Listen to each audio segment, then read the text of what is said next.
नमस्ते। अवसरों की समानता का क्या अर्थ है? शिक्षा के अवसरों की समानता दर्शाने वाली विभिन्न संवैधानिक धाराओं का वर्णन कीजिए। शिक्षा में अवसरों की समानता से संबंध विभिन्न धाराओं 28, 29, 350 एवं 351 का परिचय दीजिए तथा उनमें निहित मुद्दों पर प्रकाश डालिए।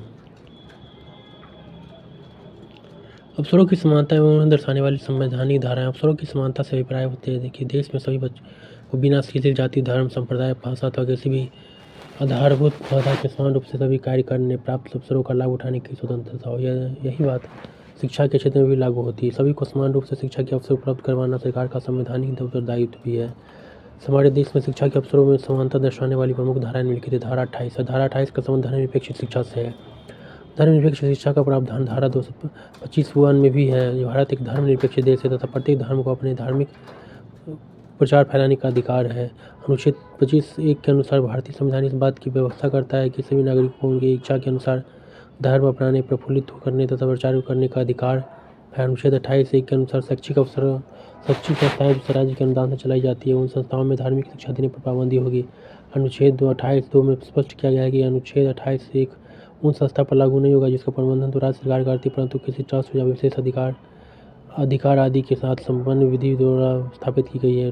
अनुच्छेद 28(3) के अनुसार यद्यपि राज्य से सहायता प्राप्त या मान्यता प्राप्त विद्यालयों में धार्मिक शिक्षा प्रदान की जा सकती है, परंतु किसी भी धार्मिक शिक्षा में भाग लेने के लिए परंतु किसी व्यक्ति को धार्मिक शिक्षा में भाग लेने के लिए बाध्य नहीं किया जा सकता। यदि वो बालिग है तो स्वयं जिम्मेदार है, अगर नाबालिग है तो उसके धार्मिक शिक्षा में भाग लेने की स्वीकृति उसके अभिभावकों से लेनी होगी। इस तरह संविधान ने भारतीयों को धार्मिक स्वतंत्रता प्रदान की है। विद्यालय में विद्यार्थियों की इच्छा के बिना अथवा विद्यालय के समान समय के दौरान धार्मिक शिक्षा नहीं दी जा सकती। इस संबंध में माध्यमिक शिक्षा आयोग 1952 से 53 ने सुझाव दिया कि बच्चों को जो भी धार्मिक शिक्षा दी जाती है और संचालकों एवं अभिभावकों की स्वीकृति के साथ दी जाए। आयोग ने इस बात पर बल दिया कि विद्यालयों में फूट डालने वाले विचार, धार्मिक घृणा या कट्टरता को प्रेरित न किया जाए।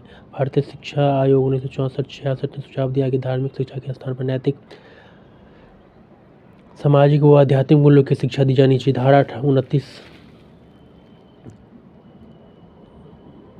30, 350 बी इन धाराओं का संबंध अल्पसंख्यकों के लिए शैक्षिक संस्थानों की स्थापना करने, उनके लिए समान शैक्षिक अवसरों को जुटाने तथा धारा 29 के अनुसार कोई भी भारतीय नागरिक जो भारत के किसी भाग में रहता है जिनकी कोई अलग भाषा, लिपि अथवा संस्कृति है उनको संरक्षण का अधिकार है।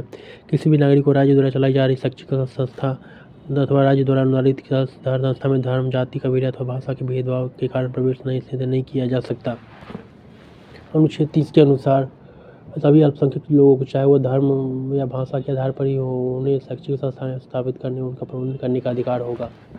राज्य सहायता अनुदान देने में इस बात का ध्यान नहीं देगा और न ही भेद करेगा कि वो संस्था अल्पसंख्यक लोगों के प्रबंध अधीन है कि जिसका आधार धर्म या भाषा है। अनुच्छेद 350 के अधीन यह व्यवस्था की गई है कि भाषा के आधार पर अल्पसंख्यक लोगों के मामले की जाँच के लिए विशेष अधिकारी नियुक्त की जाएगी जो उनको संवैधानिक सुरक्षा प्रदान करेगा और राष्ट्रपति को इसकी रिपोर्ट करेगा। इस प्रकार प्रत्येक अल्पसंख्यक समुदाय को यह अधिकार होगा कि वह अपनी शैक्षिक संस्थाएं स्थापित करे, अपने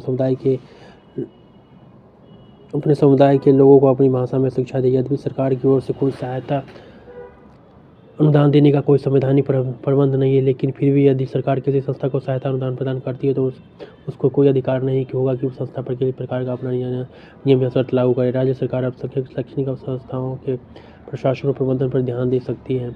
इस विषय पर माध्यमिक शिक्षा आयोग का विचार था कि कई अल्पसंख्यक समुदाय की संस्थाएं स्टाफ की भर्ती और दाखिला में गलत परंपराएं अपना रही। भारतीय शिक्षा आयोग का भी यह विचार था। धारा 350 से इस धारा का संबंध प्रारंभिक शिक्षा मातृभाषा में देने से धारा 350 के अनुसार प्रत्येक राज्य को यही कोशिश करनी चाहिए कि वो भाषाई अल्पसंख्यक वर्गों के बच्चों के लिए प्रारंभिक स्तर पर मातृभाषा में शिक्षा देने की उचित व्यवस्था करे और राष्ट्रपति किसी राज्य को जिसे वह ठीक समझे ऐसे निर्देश जारी कर सकता है कि वह राज्य ऐसे सुविधाएं प्रदान करे। माध्यमिक शिक्षा आयोग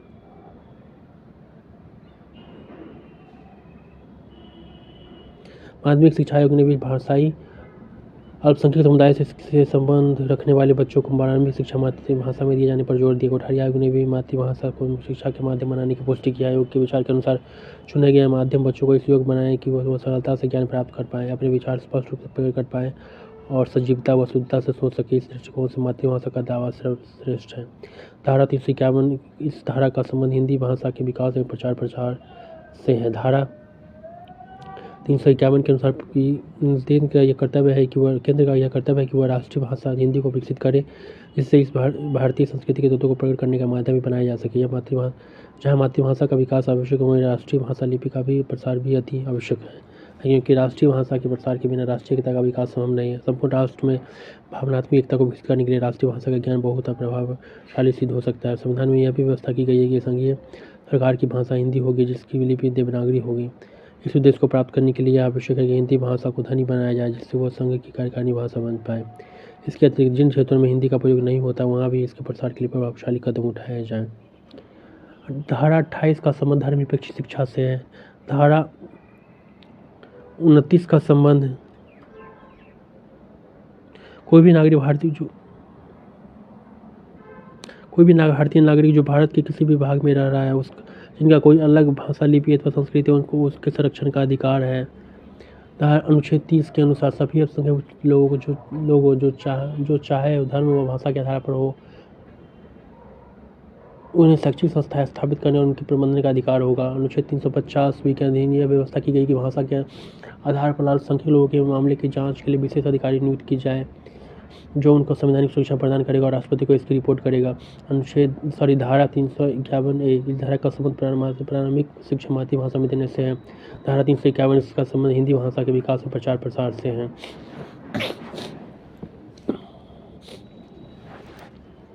धारा 3 राज्य सहायता अनुदान देने में इस बात का ध्यान नहीं देगा और न ही भेदभाव करेगा कि वह शिक्षा संस्था अल्पसंख्यकों के प्रबंध अधीन है, जिसका आधार धर्म या भाषा है।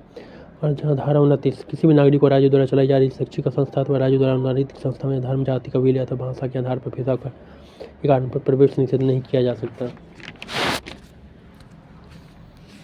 Thank you.